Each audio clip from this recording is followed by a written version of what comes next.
नमस्कार दोस्तों, बहुत बहुत स्वागत है आपका इस चैनल में। दोस्तों इस वीडियो में हम देखने वाले हैं एलपीसीटी 2 के लिए जो सुपर टेस्ट 14 हुआ था दोस्तों, बेसिक साइंस और इंजीनियरिंग ड्राइंग का, तो पिंडल सर का दोस्तों। ठीक है, तो आइए इसको हम सॉल्यूशन देखने वाले हैं। ठीक है दोस्तों, तो यहाँ पर आप देख सकते हैं कि बहुत आपको 50 क्वेश्चन यहाँ पर देखने को मिलेंगे दोस्तों, इंपॉर्टेंट 50 क्वेश्चन मिलेंगे। ठीक है फ्रेंड्स, तो वीडियो को जरूर एक पॉइंट आपको क्लियर करता हुआ यहाँ पर मैं चलूंगा। ठीक है फ्रेंड्स, तो एक क्वेश्चन ध्यान से देखिएगा दोस्तों, बहुत ही इंपॉर्टेंट क्वेश्चन मिलेंगे आप इसमें। ठीक है फ्रेंड्स, तो आइए देखते हैं।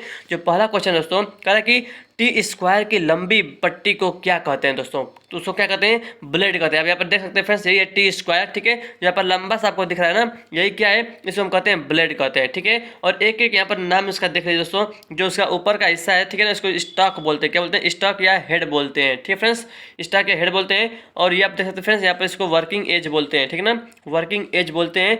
ये एबोनाइट का बना होता है और कठोर होता है। ठीक है ना, एक पॉइंट को यहाँ पर क्लियर करता हुआ चलूंगा दोस्तों। ठीक है, स्टॉक और हेड बोलते हैं, इसको हम इबोनी भी बोल सकते हैं। ठीक फ्रेंड्स, तो देखिए इसका राइट आंसर हो गया, टी स्क्वायर की लंबी पट्टी को क्या कहते हैं, ब्लेड कहते हैं। और दोस्तों यहाँ पे देखिए टी स्क्वायर जो है वो 4 प्रकार का, यहाँ पे देखिए 4-5 प्रकार का होता है। ठीक है ना, याद रखिएगा। तो इसका साइज आपको याद रखना है। टी जीरो का साइज होता है 1500 mm। 1500 mm को दोस्तों अगर आप सेंटीमीटर में बदलेंगे ना, सेंटीमीटर में बदलेंगे दोस्तों 1500 mm में, तो देखिए देखिए 1 मीटर में 100 सेंटीमीटर होता है। ठीक है ना, 1 मीटर में 100 सेंटीमीटर होता है। ठीक है, 1 सेंटीमीटर में 10 मिलीमीटर होता है।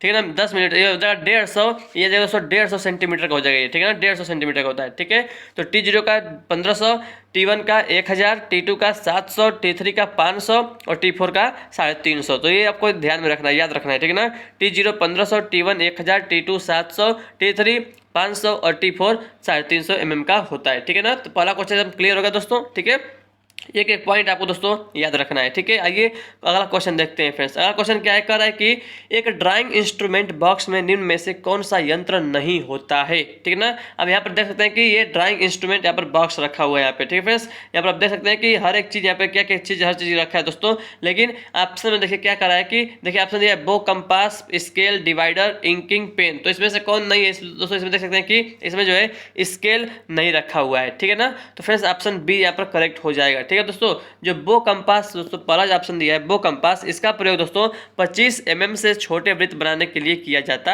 है। और डिवाइडर क्या करता है, ये विभाजन का कार्य करता है। ठीक है ना, और यहाँ पर देख सकते हैं कि ये पेन भी रखा हुआ है, इंकिंग पेन यहाँ पर रखा गया है, किसी चीज़ को डिनोट करने के लिए हम इंकिंग पेन का इस्तेमाल भी करते हैं। ठीक है ना, आइए अगला क्वेश्चन देखते हैं। क्वेश्चन नंबर 3 क्या कर रहा है कि ड्राफ्टिंग टेम्पलेट का प्रयोग किया जाता है। ड्राफ्टिंग टेम्पलेट का प्रयोग किया जाता है दोस्तों। तो ऑप्शन नंबर सी देखिए क्या कर रहा है कि विभिन्न प्रकार के आकृति बनाने में हम इसका प्रयोग करते हैं। यहाँ पर आप देख सकते हैं दोस्तों, यहाँ पर हर एक प्रकार का जो वृत्त भी बना है। ठीक है, छोटा बड़ा वृत्त बना है, छोटा बड़ा जो है स्क्वायर बना है, त्रिभुज ट्रिएंगल बना है। ठीक है, षष्ठभुज बना है दोस्तों, स्टार बना है, एरो बना है। ठीक है ना, और यहाँ पे देख सकते हैं कि कर्व भी बना है। ठीक है, यहाँ पे जो है इसमें प्रोटेक्टर भी लगा हुआ है। ठीक है ना, तो हर एक चीज़ यानी कि हम जो है विभिन्न प्रकार की आकृति बनाने में इसका प्रयोग हम करते हैं। वक्र लाइन खींचने में दोस्तों, पहला जो है वक्र लाइन खींचने में खींच सकते हैं। ठीक है, सीधी लाइन खींचने में, इसका प्रयोग सीधी लाइन करने में ऊपर से इसको कर सकते हैं। लेकिन ऑप्शन सी यहाँ पर ज़्यादा सही होगा, विभिन्न प्रकार की आकृति बनाने में, क्योंकि यहाँ पर देख सकते हैं वही उसी चीज़ का फिगर बना है यहाँ पे। ठीक है ना, तो इससे हम कई प्रकार की जो है आकृति बना सकते हैं। ठीक है फ्रेंड्स, तो ऑप्शन नंबर सी यहाँ पर ज़्यादा करेक्ट है, राइट आंसर होगा। ठीक है ना, अगला प्रश्न देखें दोस्तों। अगला प्रश्न क्या कर रहा है कि एक ड्राइंग शीट को मोड़ने पर निचले भाग पर क्या होना चाहिए। दोस्तों निचले भाग जानते सभी जानते हैं कि क्या होना चाहिए, टाइटल ब्लॉक होना चाहिए, शीर्षक ब्लॉक होना चाहिए। ठीक है ना, तो ये इसमें शीर्षक ब्लॉक में दोस्तों क्या हम लिखते हैं, तो आवश्यक जानकारी लिखते हैं कि ये किस कंपनी द्वारा बनाया गया है, किस उसका ओनर कौन है। ठीक है, हर एक चीज़ जो है ड्राइंग के बारे में लिखा जाता है। ठीक है ना, और यहाँ पर आप देख सकते हैं कि ये जो उसका माप है, यहाँ पर देखिए टाइटल ब्लॉक जो है ऐसे ही यहाँ पर बनाया जाता है। ठीक है ना, इसका जो फ्रेंड्स याद रखिएगा कि 100 जो उसका जो 85 गुणे 165 उसका साइज होता है। ठीक है ना, 85 गुणे 165 उसका साइज होता है। देखिए यहाँ पर लिखा भी है 185 गुणे 65। ठीक है ना, इसका साइज होता है, याद रखिएगा टाइटल ब्लॉक का। ठीक है ना, तो एक पॉइंट इंपॉर्टेंट है दोस्तों। अगला प्रश्न है कि निम्न में से कौन सा चित्र जस्ता को प्रदर्शित करता है, जस्ता को। ठीक है ना फ्रेंड्स, देखिए पहला जो है पहला कांच को करता है, ठीक है ना, और जो डी वाला है फ्रेंड्स यही जो है जस्ता और या लीड को करता है। ठीक है फ्रेंड्स, तो ये भी क्लियर हो गया। ठीक है, अगला प्रश्न देखते हैं कि टेढ़ी मेढ़ी रेखा के साथ निरंतर पतली सीधी रेखा का उपयोग किसके लिए किया करते हैं दोस्तों? तो option number C, long break line, दीर्घ विराम रेखा के लिए करते हैं। ठीक है फ्रेंड्स, और यहाँ पे देखिए ये आप जो रेखा देख रहे हैं यहाँ पे, इसको हम बोलते हैं जिग जैग रेखा बोलते हैं। ठीक है, इसी को हम डी प्रकार का रेखा भी बोलते हैं। ठीक है ना, इसको बोलते हैं क्या? दीर्घ डैश्ड लाइन इसको हम बोलते हैं। ठीक है ना, जिग जैग लाइन बोलते हैं, जिग जैग लाइन बोलते हैं। ठीक है ना, तो देखिए और जो प्रोजेक्शन लाइन होता है ऑप्शन ए वाला, उसको हम बोलते हैं बी प्रकार की रेखा। याद रखिएगा, जो प्रोजेक्शन लाइन होता है उसको हम बी प्रकार की रेखा बोलते हैं। ठीक है ना, और जो ये कटिंग प्लेन लाइन है डी वाला ऑप्शन है, इसको हम एच प्रकार का लाइन बोलते हैं, एच प्रकार की रेखा बोलते हैं। और जो एक होता है दोस्तों फ्री हैंड लाइन, जो फ्री हैंड होता है, फ्री हैंड लाइन होता है, उसको हम सी प्रकार का रेखा बोलते हैं, सी प्रकार का लघु रेखा बोलते हैं। ठीक फ्रेंड्स, तो अभी इसको आप याद रखिएगा, हर एक प्रकार का यहाँ पे क्लियर हो गया। ठीक है ना फ्रेंड्स, एक एक पॉइंट यहाँ पर इंपॉर्टेंट है। ठीक है, अब देखिए यहाँ पे क्वेश्चन नंबर 7 है कि सतत मोटी रेखा किस अक्षर से प्रदर्शित करते हैं? सतत मोटी रेखा कंटिन्यूअस थिक लाइन किस अक्षर से प्रदर्शित करते हैं दोस्तों? ऑप्शन सी, ए से डिनोट करते हैं, कैपिटल ए से हम डिनोट करते हैं। ठीक है ना, और यहाँ पर देखिए फ्रेंड्स, यहाँ पर आप देख सकते हैं, देखिए जो पहला आपको दिख रहा है, पहला जो लाइन है वो मोटी रेखा है, कंटिन्यूअस थिक लाइन है। ठीक है ना, कंटिन्यूअस थिक लाइन है। ये भी दो प्रकार का होता है, A1 और A2। A1 हम बोलते हैं विजिबल आउटलाइंस को, और A2 बोलते हैं विजिबल एज को बोलते हैं, विजिबल एज को बोलते हैं। ठीक है, जो बी वाला है वो कंटिन्यूअस थिन लाइन है, कंटिन्यूअस थिन लाइन है, स्ट्रेट आर कर्व। ठीक है ना, इसमें देखिए B1 से लेकर B7 तक होता है। B1 होता है किसके लिए? इमेजिनरी लाइन्स ऑफ जो है इंटरसेक्शन। B2 होता है डायमेंशन लाइन, B3 होता है प्रोजेक्शन लाइन्स, जो है B3 हो गया प्रोजेक्शन लाइन, B4 होता है लीडर लाइन, B5 होता है हैचिंग लाइन्स, B6 होता है outlines are revolved sections in place, B7 होता है शॉर्ट सेंटर लाइन होता है। ठीक है फ्रेंड्स, तो ये याद रखिएगा, सब B1 में आता है, B से लेकर B7 तक आता है। ठीक है, जो C वाला है कंटिन्यूअस थिन, इसको फ्री हैंड लाइन बोलते हैं C वाले को। ठीक है ना, कंटिन्यूअस C प्रकार की रेखा बोलते हैं। ठीक है ना, और डी वाला देख सकते हैं, डी वाला जो है continuous thin straight with zig zag. ठीक है ना, इसको D1 बोलते हैं, लॉन्ग ब्रेक लाइन, ये डी प्रकार की रेखा होता है। उसके बाद है दोस्तों ई वाला है, इसको डैश्ड थिक लाइन बोलते हैं, dashed thick line, dash dash होता है लेकिन मोटा मोटा होता है। ठीक है, ये भी दो प्रकार का होता है, E1 और E2, हिडन आउटलाइंस और हिडन एज होता है। ठीक है, उसके बाद एफ प्रकार की रेखा आता है, डैश्ड थिन लाइन होता है। ठीक है, ये भी दो प्रकार का होता है, F1 और F2। उसके बाद जी, जो जी वाला है दोस्तों उसको चेन लाइन बोलते हैं, क्या बोलते हैं? Chain line. ठीक है ना, और ये भी G1 G2 G3 होता है, G1 सेंटर लाइन होता है, G2 लाइन्स ऑफ सिमेट्री होता है, G3 ट्रांजेक्टरीज होता है। ठीक है, ट्रांजेक्टरीज। और एच जो था, एच वाला chain thin thick eight ends and changes of direction. ठीक है, H1 जो है, H1 कटिंग प्लेन होता है, कटिंग प्लेन लाइन दोस्तों अगर आएगा कटिंग लाइन तो एच प्रकार की रेखा होता है। ठीक है, और जे में आता है, जे में आता है दोस्तों चेन थिक आता है, चेन थिक लाइन, और के में आता है चेन थिन डबल डैश। तो अगर डबल डैश रहेगा दोस्तों तो वो के प्रकार की रेखा होता है। के में भी K1 K2 K3 K4 K5 आता है। ठीक है ना, तो बस इतना इसको ध्यान रखिएगा। ठीक है, पूरा लाइन भी आपका क्लियर हो गया यहाँ पे। ठीक है, तो पूछा क्या था कि सतत मोटी रेखा किस अक्षर से प्रदर्शित करते हैं? तो ए से करते हैं। ठीक है ना, इसमें भी दो प्रकार का होता है। ठीक है ना, अगर A1 रहेगा तो विजिबल आउटलाइन, A2 रहेगा तो विजिबल एज रहेगा। ठीक है, अगला प्रश्न देखते हैं, दिए गए चित्र में माप देने की विधि का नाम बताओ। ठीक, कौन सी विधि दिया गया है? माप देने की कौन सी विधि दिया गया है? ठीक है ना, तो option number B, dimensioning by coordinate, dimensioning by coordinate. ठीक है फ्रेंड्स, तो ये इसका राइट आंसर होगा ऑप्शन बी। अगला क्वेश्चन है कि सिंगल स्ट्रोक अक्षर लिखने के लिए किस पेंसिल का उपयोग करते हैं? तो फ्रेंड्स, सिंगल स्ट्रोक अक्षर लिखने के लिए जो है हम HB लाइन का प्रयोग करते हैं। ठीक है ना, जो 3H वाला दोस्तों 2H या 3H वो कंस्ट्रक्शन लाइन में प्रयोग किया जाता है। HB दोस्तों जो है वो रफ कार्य, नोट, अक्षरांकन के लिए जो है हम HB का प्रयोग करते हैं। ठीक है ना, तो याद रखिएगा सिंगल स्ट्रोक अक्षर लिखने के लिए हम HB लाइन का प्रयोग करते हैं। जो हम लोग नटराज की पेंसिल, अप्सरा की पेंसिल यूज करते हैं दोस्तों, ठीक है ना, वो जो है HB लाइन का हम लोग प्रयोग में लाते हैं। ठीक है ना, आइए देखते हैं फ्रेंड्स, त्रिभुज के सभी अंतःकोणों का योग होता है। तो ये तो बहुत ही सिंपल है, त्रिभुज के सभी अंतःकोणों का दोस्तों हम लोग जानते हैं कितना होता है, 180 डिग्री होता है। 180 डिग्री दोस्तों जो है ऑप्शन देखेगा कि एक समकोण के बराबर, समकोण तो 90 डिग्री का होता है। ठीक है, तो एक समकोण बराबर तो 90 डिग्री होगा तो गलत हो जाएगा। 3 समकोण के बराबर तो 3 समकोण यानी कि 90 गुणे 3 270, ये भी गलत। 4 समकोण तो 9 चौको 36 360, ये भी गलत।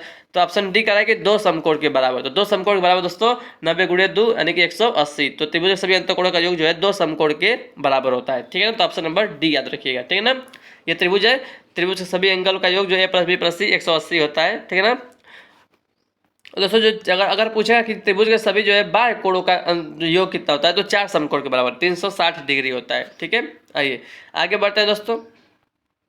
उस कोण को पहचान कीजिए जो 90 डिग्री से अधिक परंतु 180 डिग्री से कम है। तो ऑप्शन ए दोस्तों ये तो न्यून कोण है, 90 डिग्री से कम होता है तो उसको हम न्यून कोण बोलते हैं। ये देखिए ये 90 डिग्री है, इसको हम समकोण बोलते हैं, 90 डिग्री है तो समकोण बोलते हैं। और ये देखिए ये जो है 90 से ऊपर है और 180 से कम है तो इसको हम क्या बोलते हैं, अधिक कोण बोलते हैं, ठीक है ना, अधिक कोण बोलते हैं, ठीक है। और ये दोस्तों देखिए ये तो अगर ये जो है मतलब ये जो डी वाला है, ठीक है, ये 90 से अधिक है मतलब 180 से भी अधिक है और 360 से कम है, ठीक है ना। तो ऑप्शन जो है सी वाला यहाँ से करेक्ट हो जाएगा, 90 से अधिक परंतु 180 से कम है, ठीक है। तो ऑप्शन नंबर सी अधिक कोण इसको बोलते हैं, ठीक है। अगला प्रश्न देखते हैं क्वेश्चन नंबर 12।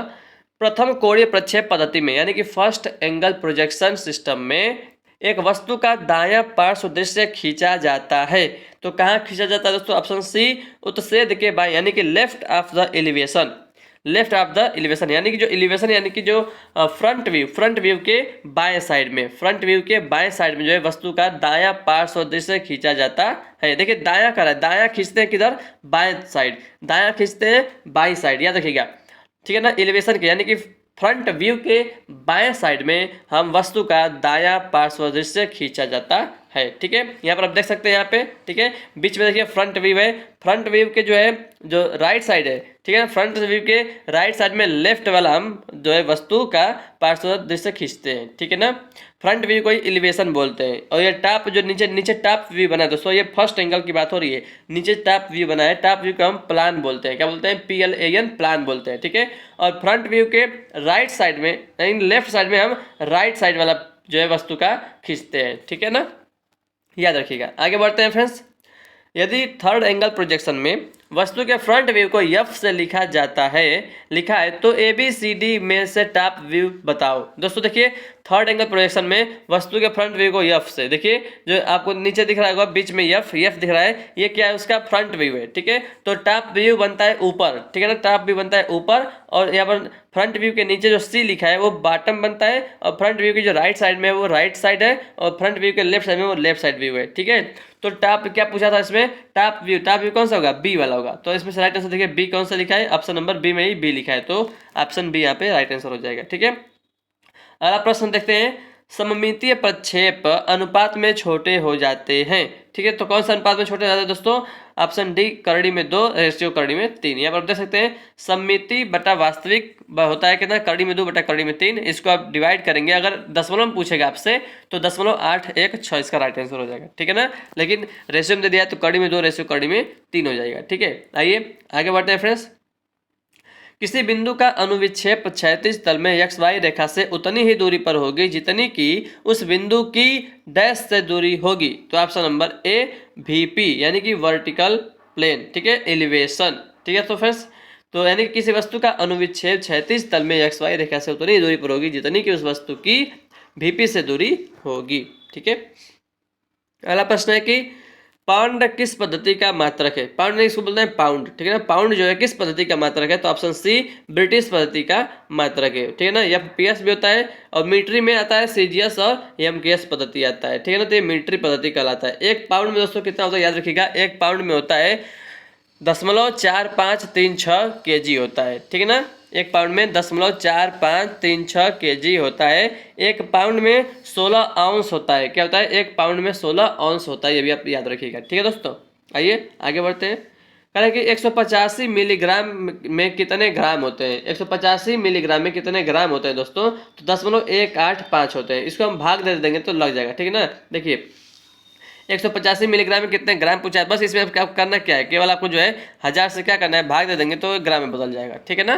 तो आ जाएगा 0.185 आ जाएगा, ठीक है। अगला प्रश्न है, यदि किसी वस्तु का अधिक है तो उसका जड़त्व अधिक होगा। क्या अधिक होगा दोस्तों, तो ऑप्शन नंबर बी द्रव्यमान, क्योंकि दोस्तों जड़त्व जो है वो द्रव्यमान पर निर्भर करता है, ठीक है ना। तो अगर वस्तु का द्रव्यमान अधिक है तो उसका जड़त्व भी क्या होगा, अधिक होगा। यानी कि इसको मैं आपको प्रैक्टिकल बता देता हूँ, मतलब कुछ समझा कर कि देखिए अगर कोई हाथी है वो एक स्थान पे रुका है, ठीक है, उसको आप धक्का देंगे दोस्तों, मतलब ऐसे धक्केंगे तो नहीं धक्का दे पाएंगे, ठीक है। और अगर कोई मान लीजिए कोई व्यक्ति खड़ा है उसको आप ऐसे धक्का देंगे दोस्तों तो वो धक्का वो मतलब आगे गिर जाएगा, ठीक है ना। तो क्यों ऐसा हो जा रहा है दोस्तों, क्योंकि व्यक्ति का जो द्रव्यमान है, मास है, वो कम है, लेकिन हाथी का दोस्तों बहुत अधिक है। तो जड़ तो होता क्या दोस्तों, जड़ तो यही होता ये है कि जड़ तो मतलब कि अगर मतलब आप उसको धक्का दे रहे हैं तो वो धक्का मतलब सह नहीं पाएगा। इसका मतलब दोस्तों कि मतलब वो अपने जो है विरोध करता है, ठीक है ना, विरोध करता है, अपने स्थिति में परिवर्तन का विरोध करता है जड़त्व, ठीक है ना। तो जितना उसका द्रव्यमान जितना अधिक होगा तो उतना ही ज्यादा विरोध कर पाएगा और धक्का उसको नहीं लगेगा। तो ऑप्शन नंबर बी यहाँ पे करेक्ट है, द्रव्यमान, ठीक है ना। यानी कि उसको अपने स्थान से हटाने के लिए हमें अधिक बल लगाने की जरूरत पड़ेगा, ठीक है। तो जो जड़त्व है वो द्रव्यमान पर निर्भर करता है, ठीक है ना। तो याद रखिएगा दोस्तों, ठीक है, ऑप्शन नंबर बी यहाँ पे करेक्ट हो जाएगा, ठीक है। अगला प्रश्न देखते हैं फ्रेंड्स। अगला प्रश्न है कि यदि किसी पदार्थ का घनत्व 0.64 ग्राम प्रति सीसी है तो उस पदार्थ का भाग कितना भाग पानी में डूबा होगा। तो दोस्तों देखिए, घनत्व जो है, जितना घनत्व दोस्तों होता है ना उतना ही उसका भाग पानी में डूबता है। तो देखिए 0.64 दिया है, इसको आप परसेंटेज में बदलेंगे तो 100 से गुणा कर दीजिए। 0.64 में 100 से गुणा करेंगे तो 64% जो है इसका आएगा, ठीक है ना। तो 64% दोस्तों इसका राइट आंसर होगा। और पूछेगा कि अगर उसका घनत्व जो है 0.64 ग्राम प्रति सीसी है तो जो है कितना वो पानी के ऊपर तैरेगा। तो 64% तो वो डूबा रहेगा, तो 36% बचेगा, 36% वो तैरेगा, ठीक है। तो याद रखिएगा दोस्तों, ठीक है, तो ये होगा क्लियर, ठीक है। आइए आगे बढ़ते हैं।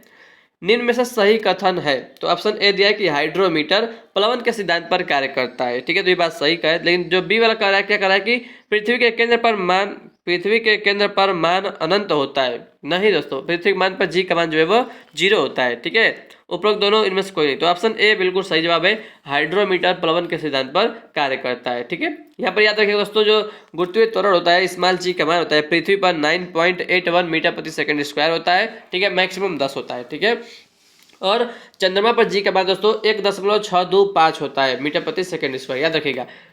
पृथ्वी पर 9.81, चंद्रमा पर 1.625, ठीक है। मंगल पर कितना होता है जी का मान दोस्तों, मंगल पर होता है 3.7 मीटर प्रति सेकंड स्क्वायर, ठीक है। बृहस्पति पर कितना होता है 24 मीटर प्रति सेकंड स्क्वायर, 24 मीटर प्रति सेकंड स्क्वायर। और सूर्य पर दोस्तों 274 मीटर प्रति सेकंड स्क्वायर होता है, ठीक है ना। एक बार देख लीजिए, जी का पृथ्वी पर 9.81, चंद्रमा पर 1.625, मंगल पर 3.7, बृहस्पति पर 24 मीटर प्रति सेकंड स्क्वायर, सूर्य पर 274 मीटर प्रति सेकंड स्क्वायर होता है। तो इसमें से जो है राइट आंसर ऑप्शन ए होगा, हाइड्रोमीटर प्लवन के सिद्धांत पर कार्य करता है, ठीक है। आगे बढ़ते हैं। 7 सेंटीमीटर त्रिज्या और 0.03 सेंटीमीटर मोटाई वाले एक सोने के सिक्के का द्रव्यमान ज्ञात कीजिए। सोने का घनत्व दिया है दोस्तों, घनत्व दिया है, उसकी त्रिज्या दिया है, मोटाई दिया है, तो आप उसका द्रव्यमान निकाल ही सकते हैं, ठीक है ना। इस फार्मूले से निकाल लीजिएगा। देखिए द्रव्यमान बराबर घनत्व गुणे आयतन होता है। तो आयतन के जगह पे हम क्या रखेंगे, पाई आर स्क्वायर ये सब रखेंगे, ठीक है ना। उसके बाद बस यहाँ पे जो वैल्यू दिया है सब रखेंगे, पुट करेंगे इसमें, तो उसके बाद एम का मान कैलकुलेशन करेंगे, ठीक है। तो इसका राइट आंसर आएगा ऑप्शन बी, 89.16 आ जाएगा इसका, ठीक है ना, द्रव्यमान आ जाएगा, ठीक है दोस्तों। तो सिंपल है, बस आप फार्मूला रख देंगे, ठीक है ना, क्योंकि घनत्व बराबर द्रव्यमान बटा आयतन होता है, द्रव्यमान निकालेंगे तो घनत्व गुणे आयतन हो जाएगा, ठीक है। आयतन की जगह पर जो है पाई आर स्क्वायर या रख देंगे, क्योंकि सोना का सिक्का है तो सोना का सिक्का जो है उसके बेलन के समान होता है, तो बेलन का यहाँ पर आयतन रख देंगे पाई आर स्क्वायर या, ठीक है। क्वेश्चन नंबर 22 है कि न्यूटन गति का कौन सा नियम स्थिति और समय से संबंधित है।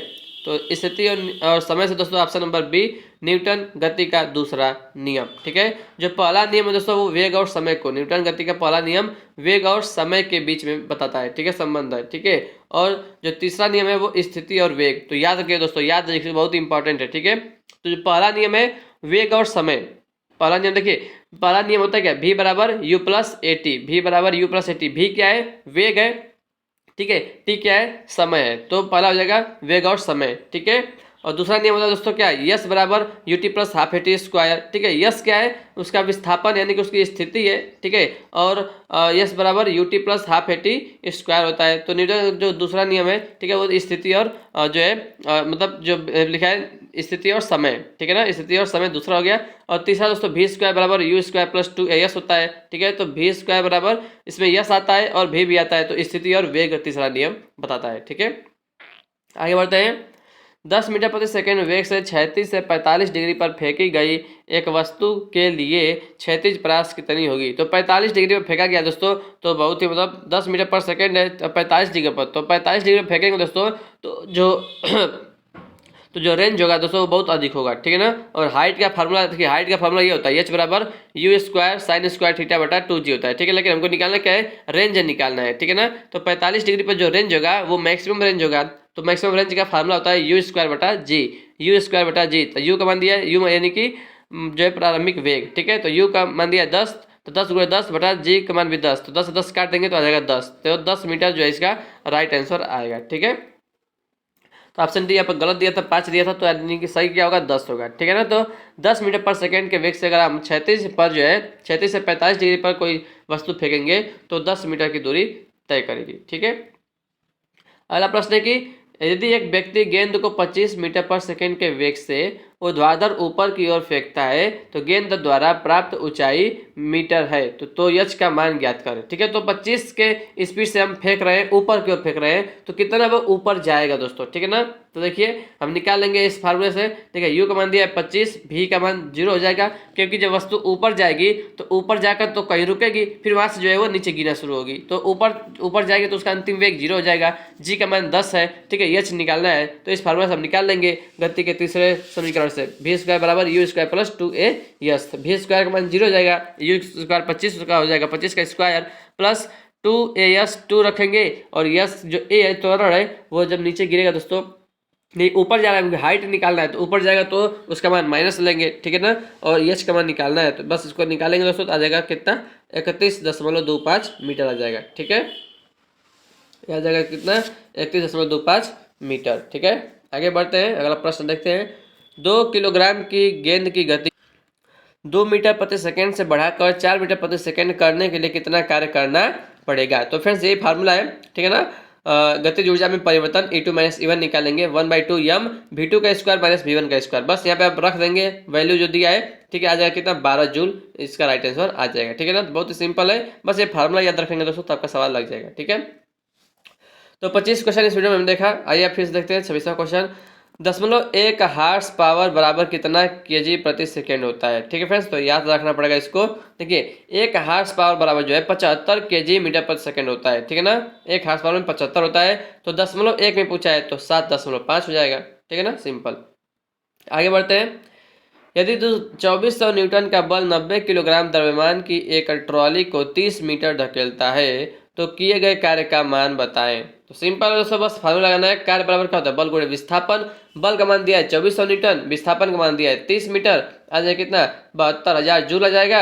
72,000 जूल को हम 72 किलो जूल लिख सकते हैं, ठीक है ना फ्रेंड्स। तो बस देखिए, और यहाँ पर दोस्तों 90 किलोग्राम जो कह रहा है ना, 90 किलोग्राम द्रव्यमान की एक ट्राली को 30 मीटर ढकलता है, तो यहाँ पे किसी का जो है 90 का यूज ही नहीं है, ठीक है ना। तो ये नहीं सोचिएगा कि इसको यूज करना है, नहीं, ठीक है ना। केवल देखिए बल का काम है हमको 2400 और गुणे 30 का काम है, ठीक है ना, 30 मीटर ढकेलता है, क्योंकि हमें कार्य निकालना है, तो कार्य बराबर बल गुणे विस्थापन होता है, तो किलोग्राम का कहीं से जरूरत है ये नहीं है, ठीक है। Option number D 72 kilo joule. देखिए अगला क्वेश्चन है कि कांच की विशिष्ट ऊष्माधारिता कितनी है। तो ये तो याद करना पड़ेगा, कांच की विशिष्ट ऊष्माधारिता 840 जूल प्रति केजी प्रति केल्विन, ठीक है।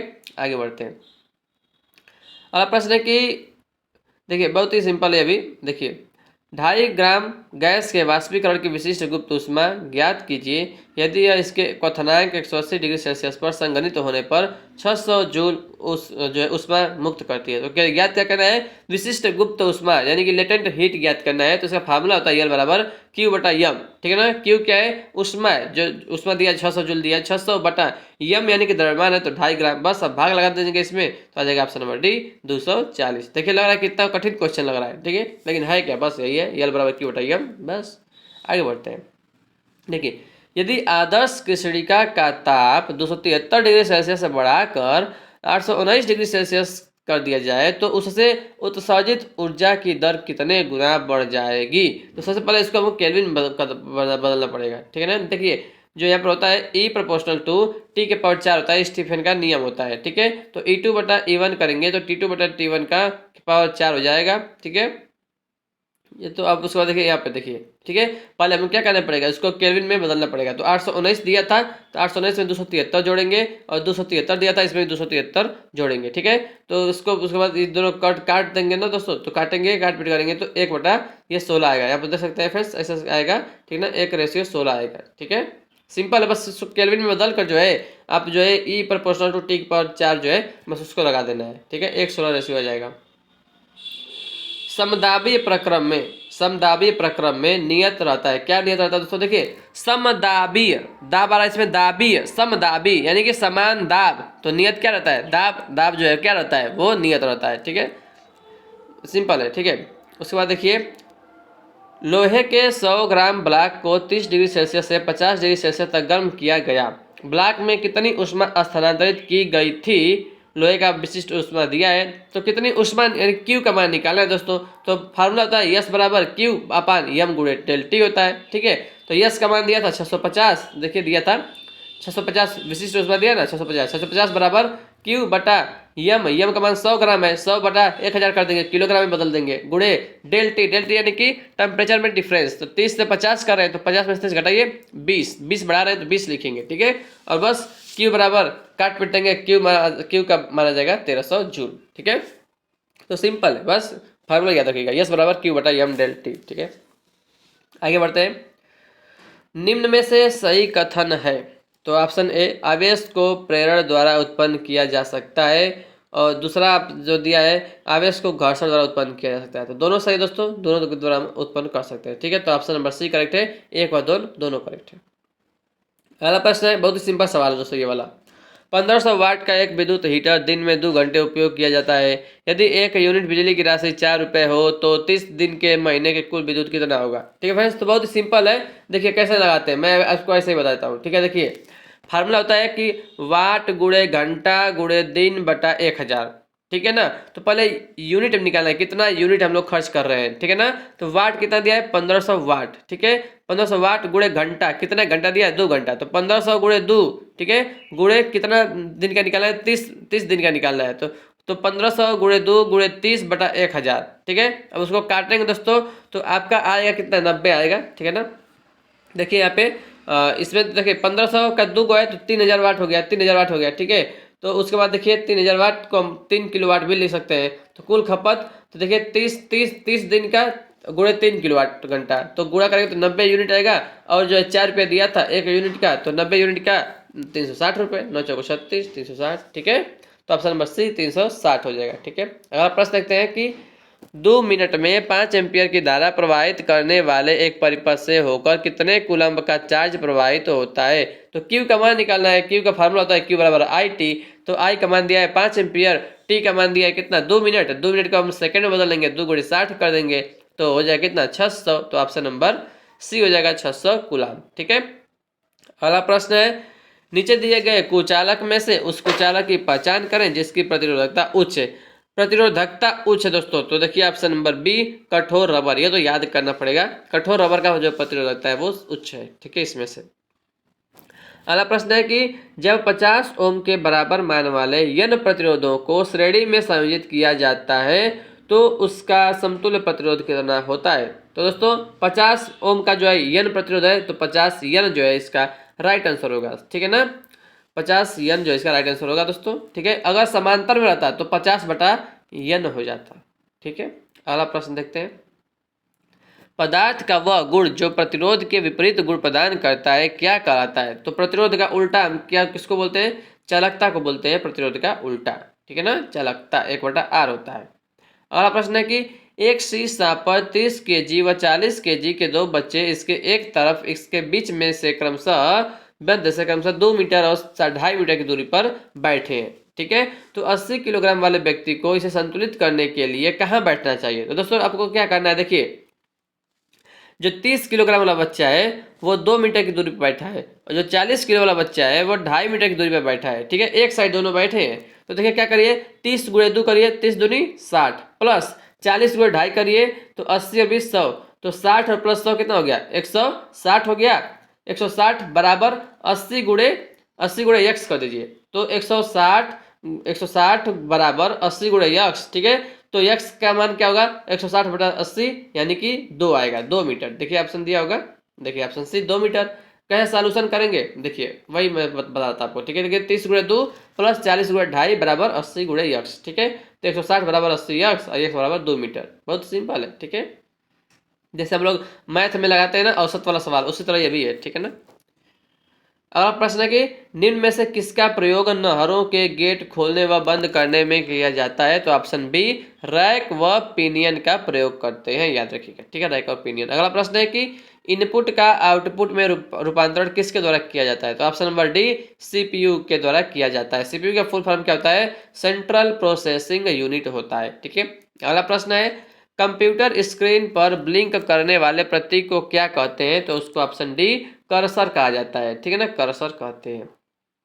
अगला प्रश्न है कि इंटरनेट पर कंप्यूटर द्वारा सर्वर से जानकारी प्राप्त करने की प्रक्रिया को क्या कहते हैं? तो ऑप्शन नंबर सी, डाउनलोडिंग कहते हैं, डाउनलोडिंग करते हैं, ठीक है। अगला प्रश्न है कि जब आप माइक्रोसॉफ्ट एक्सेल की एक ही वर्कबुक में एक अलग सीट पर चार्ट बनाते हैं तो इसे क्या कहा जाता है? तो ऑप्शन ए, चार्ट शीट कहा जाता है, ठीक है। अगला प्रश्न है ग्रेडेड रिस्पांस एक्शन प्लान का प्राथमिक उद्देश्य क्या है? तो ऑप्शन ए, वायु प्रदूषण को नियंत्रित करना।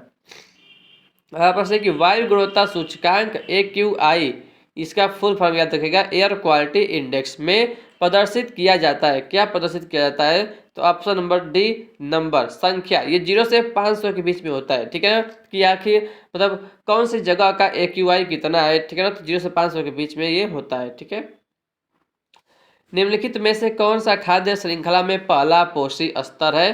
तो ऑप्शन नंबर सी, हरे पौधे जो है, ग्रीन प्लांट्स, वो पहले पर नंबर पर आते हैं, ठीक है, पहले पर आते हैं। अगला प्रश्न है फ्रेंड्स 48 क्वेश्चन है, 48वां, रामसर कन्वेंशन का प्राथमिक केंद्र क्या है? तो ऑप्शन नंबर बी, आर्द्र भूमि संरक्षण और सतत उपयोग, wetland conservation and sustainable use, ठीक है। क्वेश्चन नंबर 49, आग को फोम, रेत आदि के साथ कवर करके ऑक्सीजन की आपूर्ति से अलग करने की प्रक्रिया द्वारा आग बुझाने को क्या कहा जाता है? तो ऑप्शन नंबर ए, स्मूदरिंग कहा जाता है, ठीक है ना, स्मथरिंग, या ऑप्शन नंबर ए करेक्ट है, मतलब स्मूदरिंग भी कह सकते हैं, ठीक है। ऑप्शन नंबर बी दिया कूलिंग, वो पानी के द्वारा करते हैं। स्टार्विंग क्या होता है? ईंधन खत्म करना को स्टार्विंग कहते हैं। लास्ट क्वेश्चन है इस वीडियो का, व्यक्तिगत सुरक्षा कौन सी है? तो ऑप्शन नंबर बी, अपने काम पर ध्यान दो, दूसरे को मत देखो कि वो क्या कर रहा है, अपना देखो कि आप क्या कर रहे हो, ठीक है ना। तो ऑप्शन नंबर ए, इसको कहते हैं व्हाट इज पर्सनल सेफ्टी, अपने काम पर ध्यान दो, ठीक है फ्रेंड्स। तो ये था 50वां question, last question of this video.